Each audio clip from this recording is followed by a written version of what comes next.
we'll go ahead and get started with our athletics director, Matt Rohn.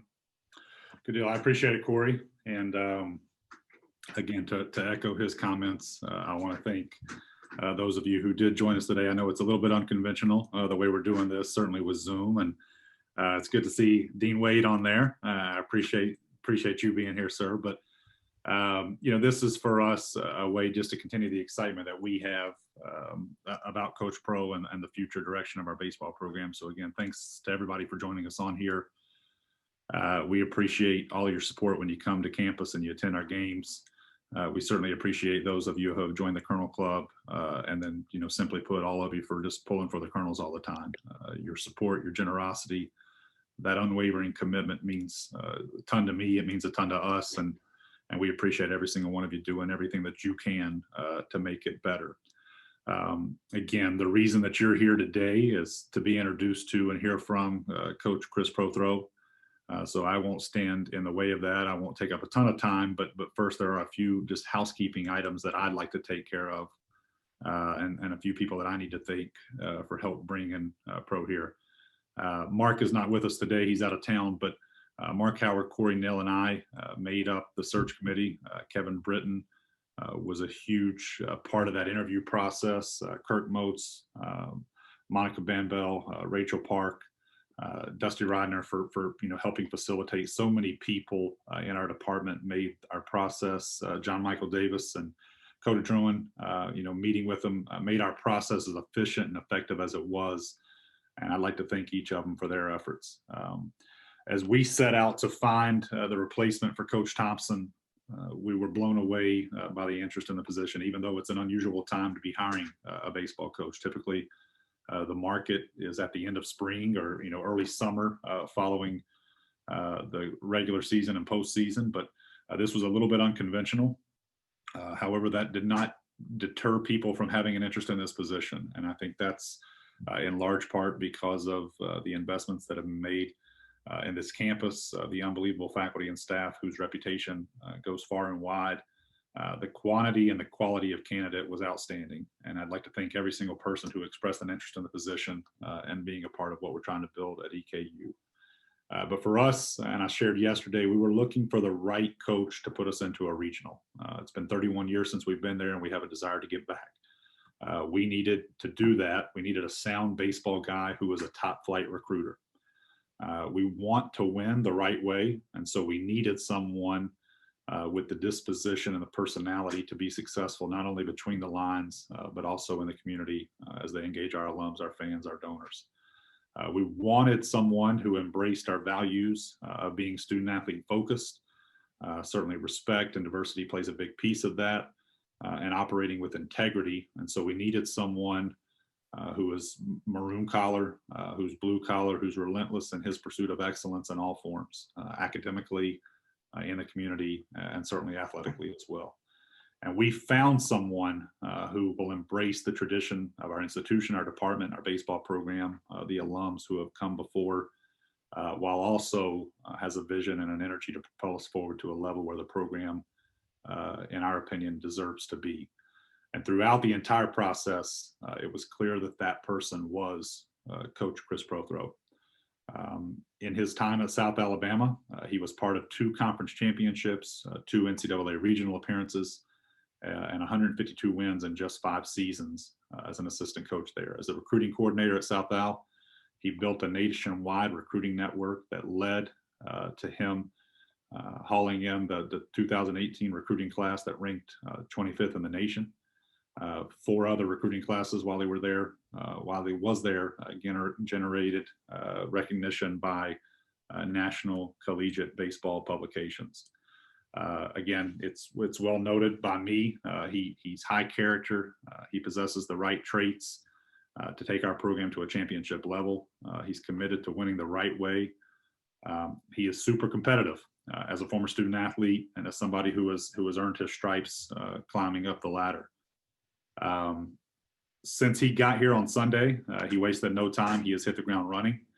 He's already working to build relationships with our current student athletes. Our current team is the most important one beyond any other time. And in conducting practices and preparation for this upcoming 2021 season. Everybody kind of knows the story. I mean, everybody always hear about ADs having an index card with names always scribbled on it, that if they ever had an opening with a position, folks that they would look at. And I will tell you, Chris Prothro's name has always been on that card for me. We did not work together at Nichols, as he had already departed by the time that I got there. But as I was telling a friend yesterday, the impact that he made there as an assistant inside the program and inside that community was always discussed.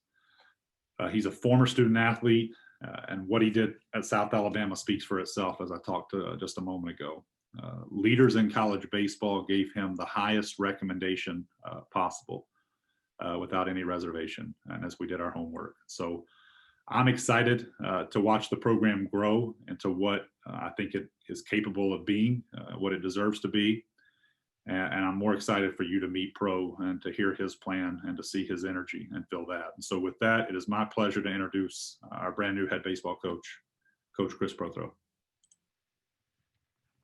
Thanks, Matt. And, you know, it's kind of been a consistent theme of what I've said as far as opening statements. I think you guys will be able to tell after you're done talking with me today. You can come see us at practice. You can come talk to our players that are currently on the team, that the word excited, it is not a strong enough word to be able to describe how I'm feeling about being in the city of Richmond and being at this university, being able to be these players' head coach. It has been a very interesting time. Like Matt said, it's obviously not typical. I don't think it's a standard. It's not a normal, whatever normal means in the year 2020. It's not a normal time to be able to, you know, start your head coaching career. And for these players, it's been an interesting fall for them as well, being able to adjust to what's going on, but whether with the COVID or academically or without the head coach in place that they've gotten to know previously. So for me, it's been about getting here as soon as I can and developing relationships as soon as I can to be able to try to get this thing moving in the direction that the expectations of our athletic department have for all of our sports on campus, but specifically baseball. And that was the number one thing that was most exciting to me about getting here in a hurry is everyone that I've met with to this point, whether it's in the athletic department, on campus, in the surrounding city, has the same expectations, and those expectations are excellence. And there's no reason for us to change those expectations because this is a unique time for a coach to come in. This is a unique time for a first-time head coach to be hired and all the things that go along with that. I told our players in our first team meeting on Sunday, you won't hear me going to our athletic director, our president, or anyone else on campus and making excuses at the end of the season for us not reaching what the expectations should be here. The goals, the expectations, the trajectory of the program remain in place, and we'll do whatever we can to emphasize and make them better. And that has been the response that we've gotten from our players, our student athletes on campus right now. Their goals haven't changed. They're working at it. If you'd have talked to me 2 days ago, I'd have said we're really close to where we want to be. And then after yesterday's practice, I'd say we have a good ways to go before we get where we want to be. But the whole idea is that we're going to get there, and we're going to get there sooner rather than later. So for me, I cannot express how excited I am to be here. I cannot express my gratefulness and gratitude enough to Corey Neal and Mark Howard and Kevin Britton and Matt Rohn and Dr. McFadden for bringing me here. I cannot express how exciting it was for when I visited campus about a week and a half ago, that literally everything when I stepped on campus, everything that I saw and everyone that I met with was better than my expectations had set out to be. Everything exceeded my expectations. So there's some work to be done. Help is on the way. But also know that one of the parts of this process that is unique to a first-time head coaching situation is that this program is not in disarray. You know, credit to the people, credit to where credit is due, to the people that were here before. The trajectory is good. The players here have ability. It appears that the players here have some makeup and some character and some team chemistry that's already been forged. We have a chance to have success right away. Whatever that level of success is, we're trying to, you know, push through the ceiling of whatever those expectations may be for this group. This is not a culture that needs an overhaul. This is not a losing program that needs a new direction. This is not a first-time program just getting started. This is a program that's ready to do some special things, and I'm excited to be a part of that. Hey, Coach, I'm getting a couple questions just through the chat since being the host. So I'm just going to forward kind of those and ask you those. So one of the questions, obviously, a lot of people know about the NCAA situation, about a lot of seniors getting an extra year to come back this year. What's that situation like, and how do you kind of move forward with the recruiting situation from this year and maybe the next couple of years? Sure. The short answer to that is it appears after having been here and getting a kind of a grip on the roster that just like where I was before, and I think it's typical in most places, unless the 2020 season ended with a senior heavy team, is that the implications of giving the seniors back a year, but especially giving everyone on the roster having the opportunity to give those give those players back a year of eligibility moving forward, is that really the roster crunch for us here and most programs moving forward is not the 21 season. It's actually subsequent years. It starts really getting interesting in the fall of 21 and when you're trying to make your roster for the spring of 22. So there'll have to be some creativity. I'm sure there will be conversations from quote unquote Power 5 schools or administrators about some continued roster relief, with the idea knowing that there are some unknowns due to COVID with effects to budgets and everything moving forward. But really moving forward, the roster situation gets interesting over the next couple of years, including with the limited amount of recruiting that we're being able to do right now due to dead periods instituted by the NCAA. And do we have an idea around how many super seniors per se that are coming back for this year? That are on the team currently? Yes. I actually just got the squad list the other day. I have it right here. So I'm looking at 1, 2, 3, if I'm reading these codes correctly.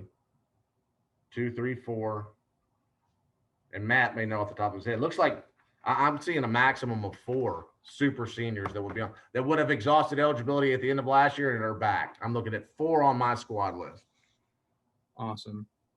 Another question we have, and maybe you kind of have an idea in the baseball world, what's this particular spring schedule kind of looking like? And your thoughts on if it's actually going to be a full schedule, if you think it's going to be kind of condensed, and how do you prepare for that? Sure. So I have received a schedule that's in place. We have 56 game schedules, which in a typical season, obviously, is the maximum amount of allowable regular season games per NCAA rules for Division I baseball. We'll proceed as such until we hear differently. There are some rumblings, I think, particularly from the SEC and the ACC, that they are at least considering a conference-only format, which would change the weekends around, would limit not significantly, but would lower, I think, the amount of games they're expecting to play in the regular season. But until I hear that from Matt or you, or I see something released from the NCAA, to me, that's pure speculation. I would think we're all hopeful to get through football season, to get through basketball season. And if we do that successfully, based on the way I think the NCAA views baseball, as far as the amount of contact on the field and everything that goes along with that, that we can anticipate a fairly, like I said, whatever normal means, but a normal season in the spring. And if we have to adjust, we have to adjust, but it's much easier to adjust from the place that we are currently. And that's, we have 56 scheduled.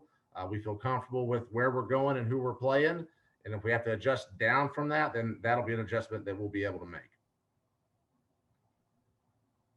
Thanks. Another one I have, what style of baseball should our fans here at EKU expect to see from your program, maybe this year in particular, and then going forward? Sure. So the style that we will play this year is going to be tailored to the players that are on campus. We didn't have a hand in recruiting those guys, even though I've met with each one of them individually to this point and told them that they will be treated as such. I haven't recruited any of them, but moving forward, they won't be able to tell the difference. They'll be treated as if they were recruited by myself and whoever ends up on staff with us. But what we need to do, any successful coach, I think, would tell you that it's about the players that are in the locker room that you have currently, and you tailor the game plan and the way you do things to what their strengths are. And obviously, you want to work on what those guys' weaknesses are. So here, I'm watching this take BP. We have some power. We're going to allow these guys to hit. We have some guys that run. We should be putting pressure on people offensively to be able to try to score runs without the benefit of a home run or a hit, stealing bags, laying down some bunts, whether it's putting pressure with a hit and run. You get the idea. Try to be as versatile as we can offensively. And we have athletes on this campus right now that can do that. Along with that is we have some guys that can move around enough that we should anticipate at least being solid defensively. We'll have to work at it. Like I said, based on yesterday, I'll tell you we can get there, but it's going to take some work. And we will. And these guys are willing to do the work. That's one thing that's been very clear from the start, that these guys are hungry to get after it. They've been sitting around a little bit for the last month or so, waiting for something to happen for them from a coaching standpoint. And now they're ready to go. So, we will always tailor that in our recruiting, process. The evaluation process was we want guys who are super athletic. We want guys that are strong defensively, because defense needs to show up every day. And then we want guys that are athletic and have a chance to be fast and strong. Sometimes you can get athletic and fast, and you need to develop strength. So we need to make sure we evaluate guys that either have it or can develop it once they get here in a short order of fashion. So that's kind of the idea. What is in place here for the most part from a position player standpoint? It should be the idea moving forward. Athletes that have strength. Anybody that's paid attention to the Ohio Valley Conference knows that runs get scored at a high rate. So we need to be offensive. We need to have some guys that can hit, but not at the expense of being an athlete or being able to play defense. Then from a pitching standpoint, pitchability, guys that have a feel for the strike zone, command for a couple of different pitches. Obviously, we want big time stuff, but so do the Yankees. We need to have the best pitchers available that can help us limit the amount of runs that are scored. But sometimes if the park plays like it has the last couple of days in the spring, there'll be some close games, but that doesn't mean they'll be low scoring. We'll just try to keep them as medium scoring as we possibly can, I think.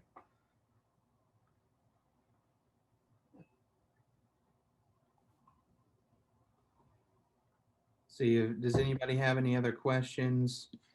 Or Coach, if there's anything else additional you kind of want to talk about, anything you've noticed about campus or EKU or Richmond so far that you'd want to just discuss with fans or anything like that? Sure. So I do think it's important that, and I mentioned it earlier, but I've got to go back to it, that my expectations of what campus was going to be like, the university, everything that was going to be associated with this position were very tempered. I think probably to protect myself, because it was, a first time opportunity to be a head coach. And there was a good feeling in my gut about how the interviews had gone over Zoom. And I knew I was coming to campus, and I didn't want to get my hopes up on anything, I don't think. And then, so I showed up, and campus immediately, I'm like, okay, I cannot imagine how I would have expected it could have, how much it exceeded my expectations. I can't put a number on it. Like, campus was unbelievable. University appears to be in very good standing, appears to be moving forward, to be modernized, to be, cutting edge as far as the buildings. You get the idea. It is a very recruitable campus, and there's an investment from the administration over the whole entire university. It's apparent that they are trying to be the best that they can be, and the university is super recruitable. Well, then I come to the baseball facilities, and I felt the same way. I'm like, this is way better than I expected. Certainly there are things we can improve to make it better, to make it more attractive to student athletes. And when the time is right for us to talk about that and move towards that, we will. But what is in place here from a facility standpoint on the baseball side of things is fantastic. And then being able to sit down with you and other members of the staff, Mark, Kevin, Kirk. Kirk had a lot of questions for Monica. I didn't get a chance to meet her in person, but she had great questions to ask. And Rachel and all the people that and the strength coaches, literally everybody was, better than I had expected and anticipated and could have hoped for. Mark came in my office the other day, and I told him, I said, I keep waiting for somebody to come in here and go, gotcha. like it was all a ruse, man. This is how it's really like, because it's been really good. So I think it's easy to tell. Our players will tell you it's easy to tell when I speak to them, and I'm speaking to you, that I am very, very excited, and at the same time very, very grateful to be here. And we'll do everything that we can within reason, obviously within NCAA rules, to make the people who are involved in bringing me here look smart. And if we aren't able to do that, it won't be for lack of trying. I promise you that. And for me, it's, especially from this Zoom and who's here and who will be reaching out and all of the things that go along with that, I have done to this point. So I've been here 4 days. I will admit it. I've done a poor job of being able to reach out to members of the alumni base and people that are supporters of the program, whether it's from a donor standpoint or just supporters that show up and are fans of our student athletes. That will not be the case forever. I'm coming. If there's something that I can do to help anyone on this campus or anyone that's associated with the athletics department or anyone that's specifically associated with the history of this program and wanting to give back or just being a part of it, I promise you I'm coming, and I'll make myself available to do whatever I can do to make sure that Eastern Kentucky University, if I have an impact on it, it'll be in a better place than it was before after I have my impact on it or our programs. And the same thing with the people that are associated with the program on the outside of the university, that if we can make it better, if we can do better, if we can take this thing to another level, that is the expectation. And it's set by our athletics director. But I feel like it's not something that he has to work too hard to maintain because of the people that are surrounding him that have the same ideas and goals. We did get another question about academics. Can you talk about kind of the academic success you all had at South Alabama just as a whole? And I know we've talked about how you think it relates to on-field play. If you Sure. dig into that a little bit. Sure. So all of the head coaches that I've been around that have been successful, and I've been fortunate to be around most or all of the ones that I've been around, on a day-to-day basis have been successful, have believed this, so I will believe it as well. There is zero doubt in my mind that success in the classroom directly correlates and translates to success on the field. So it was important that I was able to communicate that to the players in our first team meeting, that there will be high expectations literally for everything that they do, but it starts with the classroom. Because I asked those guys in the first team meeting, I said, raise your hand if you want to play, professional baseball. 45 guys' hands go up.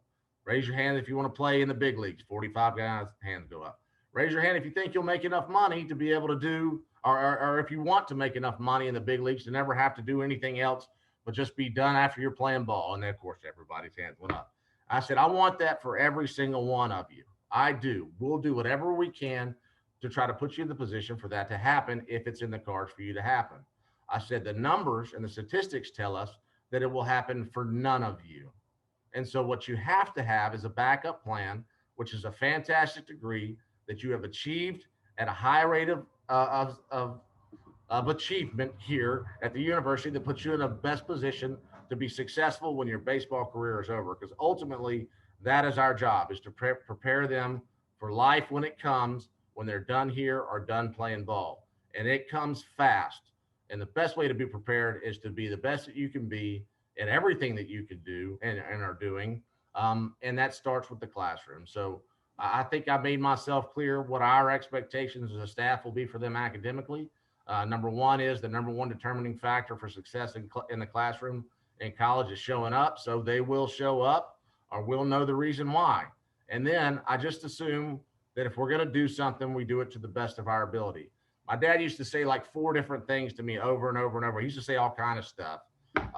One of them was, I remember when he was about 40 and I was about 5, and his father yelled at him across the hall from the house. He said, "Yes, sir," and looked at me and said, "See, I still say yes, sir," to my father. That stuck with me for some reason. The other one is, anything worth doing is worth doing right. So if we're going to spend time on it, I just assume those guys do it to the best of their ability, because those are the type of people that are serious about being as good as they can be. If we have guys that are serious about being as good as they can be in everything that they do, and we have 35 of them that are like-minded in that approach, and they just so happen to have a little bit of baseball ability, well, then these expectations of winning and all the things that we talk about on the field, they tend to take care of themselves.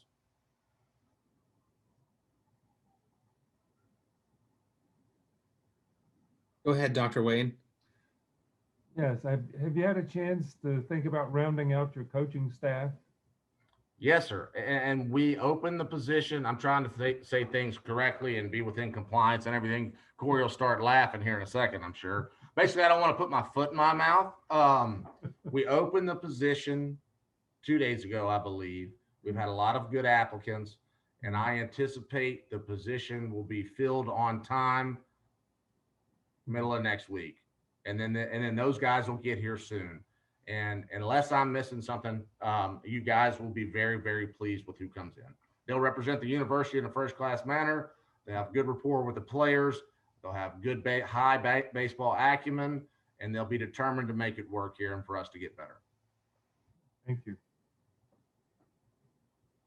Where did you play your college ball? I started at Northwestern State University, which is in Northwest Louisiana. I was injured my freshman year, so redshirted, then played sparingly on a conference championship team. At the time when I got to Northwestern, the head coach was John Cohen, so he's now the athletic director of Mississippi State. And then for a long time, head coach at Alabama, Mitch Gaspard, he was the coach my second year. Then I ended up at a junior college in Missouri, played for a year, graduated, and finished my career at Arkansas State University, where I got my degree. Thank you. And welcome to Richmond and to the Colonel family. I'm excited. I'm looking forward to seeing more Richmond than the apartment they have me in my office. I promise you that. Chris, this is Carl. What position did you play in college, and what's your background with handling pitching stats? Sure. So I was a catcher. I played, a little bit, a couple other positions in college, but that was sparingly. My primary position was catcher. So I was in the bullpen with those guys and with the pitchers while I was a player, and then went to junior college to coach hitters and recruited a little bit. And then actually my first position as a full-time assistant at the Division I level was as a pitching coach. At like 25 years old at Nichols State University down in Thibodeau, where Matt had spent some time. So did that for a couple of years, reverted back.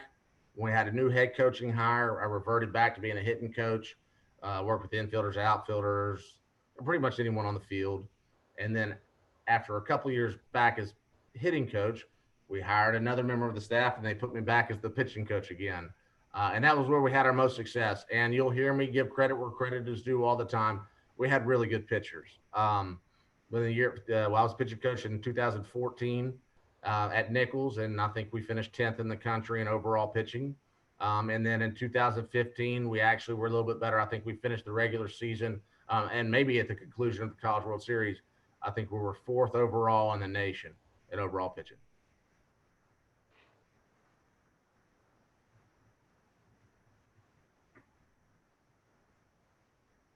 Does anybody have any other questions? Hey, Corey, I've got a quick question. Okay. Coach Pro, really great to meet you. My name is Raymond White. I work here in athletics in the ticket office. Have not had a chance to introduce myself, but really excited to have you on board. I am from Richmond, so grew up a Colonel fan, coming out to EKU football, baseball, basketball games as one of the Colonel Kids Club back in the day. So truly have been a lifelong EKU fan. Just want to ask you and hit on a few things you said that I really appreciated in terms of, acknowledging the coaches who had come before you. Coach Thompson really did, I think, build a strong program here, and not necessarily having to come in and reshape the culture, but really just tighten a few things up. But what would realistic expectations be for this season? The past couple of years, we have been OVC, very competitive in the OVC, looking for conference championships. Do you think that is realistic with the athletes we have? What is you seem realistic in your approach, and what would be those realistic expectations? And it helps me selling tickets when we win, so I appreciate that, Coach. Sure, yeah. And when teams win on campus, it helps everybody. There's no doubt about that. And I appreciate, like our athletic director at South Alabama told me when I left, he said, "I appreciate your service." That's what he said. So I appreciate your service as well. Realistic expectations. Let's be realistic about what we have. We have facilities that are going to be competitive with anybody else in the conference. We have a university that, unless I'm missing something academically, is competitive with anybody else in our conference. We have an athletic department staff that, unless I'm missing something, is going to be competitive with anybody else in our conference. So why should I say that because I started in October that we should not be competitive with anyone else in our conference? I believe that's the expectation. Do I want to say, to put a ceiling or a floor on what this group can do? No. Number one, and I apologize, I asked the guys to come mow the grass. Of course, they came right now. Do I want us to win the league this year? Sure. Do I know if we can? Am I going to lie to you? No. But I've told every single one of those guys that have sat, I met with all 45 of them this week, believe it or not. And I told every single one of them, I said, why would I ever tell you something that there's something that you cannot do? Why would I place that over your heads? You tell me you want to play in the big leagues? Okay. I can help you understand what that means and what can put you on the path to get to that, on that direction. You tell me you guys want to play in a regional? We had a stern conversation at the end of practice yesterday, because yesterday was not a great day. But if today's a good day, then yesterday might be the best thing that ever happened to us. But I said, you guys told me the goal. You guys told me you want to play in a regional and win a championship this year and all the things that go along with it. And I said, okay, if that's what you want to do and you're really being honest with yourselves, if that's the case, I said, let's talk about how we get there. Will we get there this year? I have no idea. If I could tell the future, I wouldn't be on the Zoom call right now. I'd be on the computer with my stocks, and you get the idea. But I can tell you what the expectation will be for however long I'm wearing this uniform. When they say play ball, we expect to win. When the game's over, if we do, we'll shake hands and be in a really good mood. If they don't, we'll shake hands with the other team. We'll get back to either the hotel and the office, and we'll figure out what we need to change or adjust to win the next one. Coach, that all sounds awesome. Again, appreciate what you bring to the table and where this baseball program is going to continue to go. And then just want to follow that up real quick. Do you have a World Series pick for the crowd right now? We're getting down to just a couple teams left in the MLB. Do you have a team that you root for, or a potential pick of the 5 down to 4 teams left in baseball as of tonight? I grew up a Cubs fan, so obviously they got knocked out. I'm not real happy about that. So I don't have anybody left that I'm supporting, unless it's somebody here that you guys are fans of. Then I hope they win. No, I think. Just like everybody said at the beginning of the year, if the Dodgers don't win, I'll be shocked. I'll be shocked. Thank you. Does anybody have any other questions to add? All right. Once again, thank you everyone who joined us today. Thank you, Coach. We're all really excited to have you here.